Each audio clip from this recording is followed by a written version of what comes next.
Pour avoir observé le régime de la rupture dans la mise en œuvre de sa vision pour l'émergence politique, économique et sociale du Bénin, Isidore Zinsou, journaliste, ancien directeur de l'ORTB, ancien maire, aujourd'hui chef d'entreprise, après avoir démissionné de la fonction publique, jette un regard bienveillant sur la révolution positive qui se déroule au Bénin. Tous ceux qui aujourd'hui arrivent au Bénin et ceux qui restent au Bénin constatent que le pays est transformé positivement en matière de développement. Aujourd'hui, le Bénin est en chantier carrément. Si vous prenez par exemple les infrastructures routières dans le pays, vous allez noter que le pays, de ce point de vue, a connu beaucoup de changements. Beaucoup de changements. Les villes comme Cotonou, Porto Novo, Parakou ont été transformées. Vous avez des bitumes véritablement dans les plus gros quartiers de Cotonou, de Porto Novo et de Parakou. Et également, il y a de grandes routes qui ont connu des changements.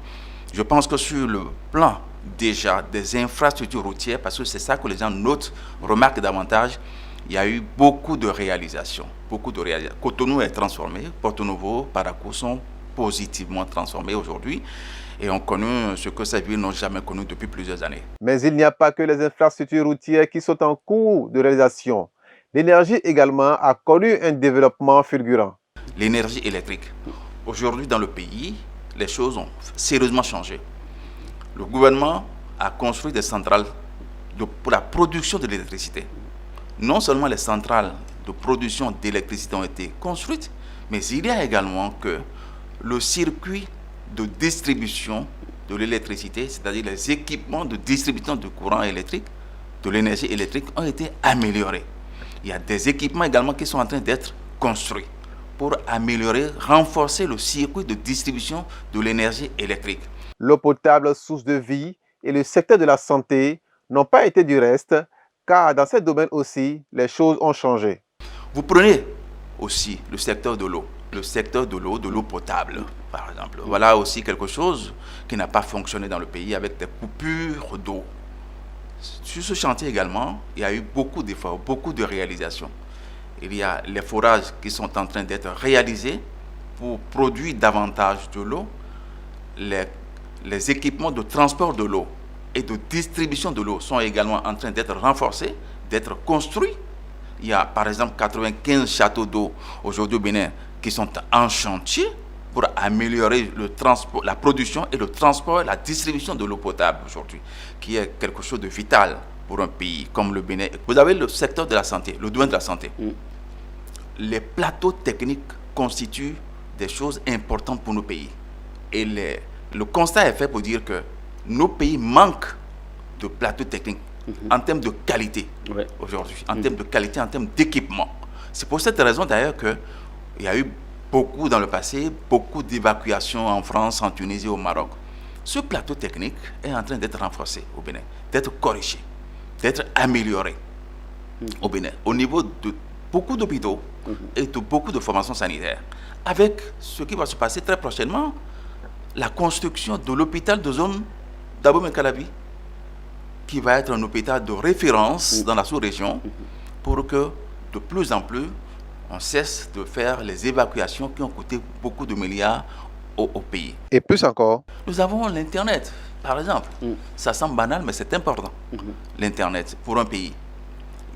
Le gouvernement actuellement réalise un déploiement de plusieurs kilomètres de fibres optiques dans le pays pour que les Béninois puissent avoir l'Internet à haut débit. L'Internet n'est pas un luxe, c'est un intrant important pour un pays. Dans la production de la richesse d'un pays, l'Internet est quelque chose d'important.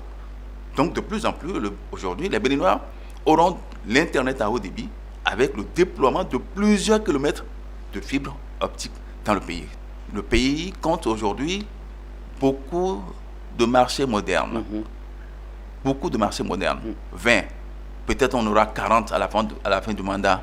Il y a les stades qui sont réalisés également. En ce qui concerne les relations avec le grand voisin de l'Est, le Nigeria, dont la frontière avec le Bénin reste fermée, Isidore Zinsou pense que la diplomatie béninoise s'active autour de cette question essentielle et que le président de la République également travaille beaucoup sur ce dossier. et que prochainement, ces frontières entre le Bénin et le Nigeria seront ouvertes. De toutes les façons, ce qui est important, ce qui est notable également sur le terrain, c'est que lorsque vous allez aux frontières, à Craquet, à Igolo, etc., vous notez l'ambiance, vous notez qu'il y a une bonne animation de ces frontières, de part et d'autre. Cela veut dire quoi? Que les populations continuent de travailler, continuent donc d'échanger les biens et services, malgré que ces frontières justement sont fermées. Ça veut dire que les populations sont proches et qu'avec la diplomatie qui s'active des deux côtés, nous allons pouvoir absolument espérer l'ouverture de ces frontières pour bientôt. Parce que de toute façon, le Nigeria reste un pays important pour nous, comme nous aussi, nous sommes importants pour le Nigeria. Le Nigeria, c'est plus de 250 millions de consommateurs, donc c'est un partenaire important. Abordant pour finir la vie politique du pays, le chef d'entreprise rectifie la perception de ceux qui pensent que la vie politique au Bénin est crispée.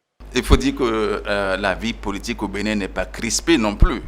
Non, elle n'est pas crispée. C'est-à-dire qu'il y a une mutation qui s'opère au Bénin. Il y a une mutation qui s'opère au Bénin. Et ça peut donner l'impression qu'il y a une crispation de la vie politique. Mais il n'y a pas de crispation de la vie politique. Il y a une mutation qui s'opère, tout simplement. Je vais vous dire ceci. Vous savez, le personnel politique, c'est-à-dire les acteurs politiques au Bénin, sont en train de changer. De changer. Parce que, simplement, l'argent ne circule plus. Il n'y a plus de clients pour recevoir les prestations et services politiques. Je ne sais pas si je me fais comprendre. Il n'y a plus de clients pour recevoir les prestations et biens de services politiques. Et donc, le personnel politique, les acteurs politiques du Bénin sont en train de changer de métier, de carrière. J'ai vu des députés qui sont aujourd'hui en train de s'intéresser à leur ferme, ce n'était pas le cas. J'ai vu des députés qui sont en train d'acheter des bus pour devenir des transporteurs, etc., etc. Et donc, les gens ont compris que les choses ont changé au Bénin et qu'on ne peut plus gagner de l'argent dans la politique.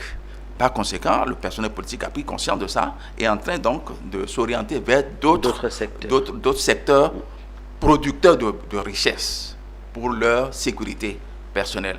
Et c'est ça qui donne l'impression qu'il y a une crispation de la vie politique. La présence de l'ancien Premier ministre du Bénin, Lionel Zinsou, aux côtés du président Patrice Talon, n'a pas échappé à l'ancien fonctionnaire d'État, séduit par les nombreuses réalisations du gouvernement de la rupture, sous le leadership du président Patrice Talon, dont il apprécie la finesse et la qualité des œuvres. Le président Talon n'a pas d'ennemis. Le président Talon a des adversaires peut-être, mais il n'a pas d'ennemis. Vous avez vu, il est descendu de l'avion avec Lionel Zinsou et puis ils sont allés au palais par la suite pour cette cérémonie que vous avez vue à la télévision. Une cérémonie qui pose donc les jalons de l'unité et de la concorde entre les filles et fils du Bénin.